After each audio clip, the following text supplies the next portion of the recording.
Di tengah padang pasir Najd yang sunyi, lahir seorang anak yang kelak namanya mengguncang dunia Islam. Sebagian menyebutnya pembaru tauhid, sebagian lain menuduhnya sebagai pembawa perpecahan. Namanya terus diperdebatkan selama ratusan tahun. Dan hingga hari ini, pengaruhnya masih terasa di seluruh dunia. Siapa sebenarnya Muhammad bin Abdul Wahhab? Bagaimana seorang ulama dari desa kecil di gurun Arab bisa melahirkan gerakan yang akhirnya membentuk Arab Saudi modern? Dan mengapa namanya begitu kontroversial?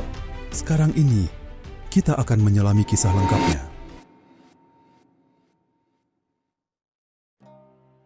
Kondisi Jazirah Arab.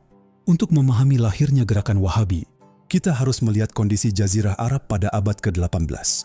Saat itu, belum ada negara bernama Arab Saudi. Wilayah Arab terbagi dalam kabilah, kerajaan kecil, dan daerah-daerah yang saling bersaing. Sebagian wilayah berada di bawah pengaruh Kesultanan Ottoman. Namun daerah pedalaman seperti Najd tidak terlalu diawasi secara langsung. Najd dikenal sebagai wilayah tandus, miskin, dan sering terjadi konflik antar suku. Pendidikan agama di daerah pedalaman juga tidak semaju kota-kota besar.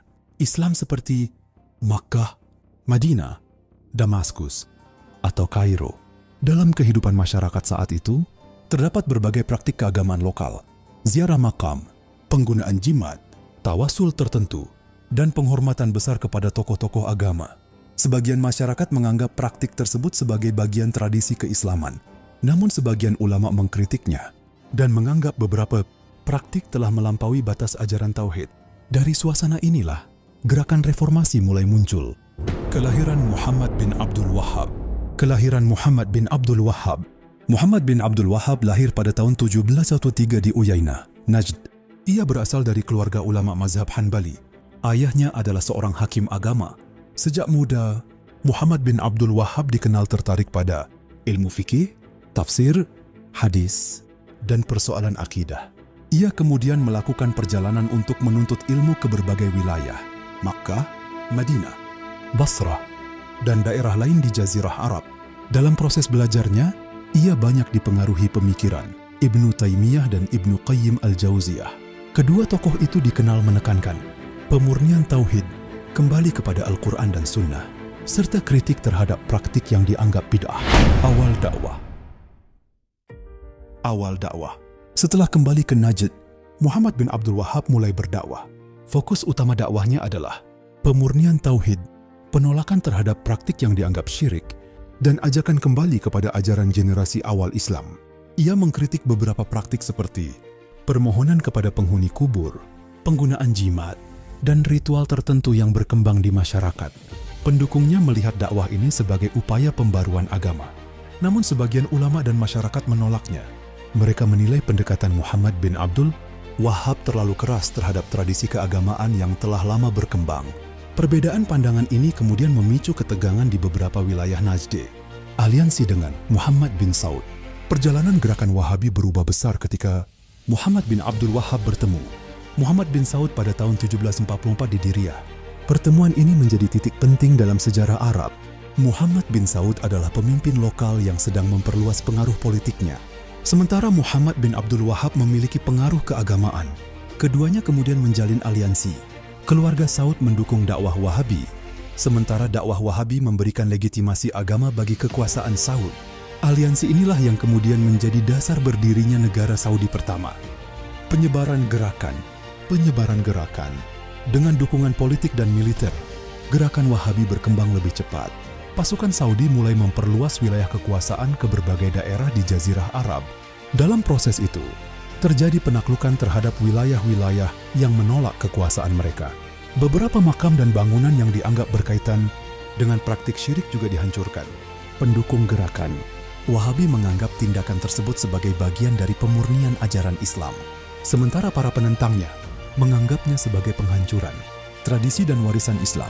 Perbedaan pandangan inilah yang kemudian membuat gerakan Wahabi menjadi kontroversial sejak awal kemunculannya.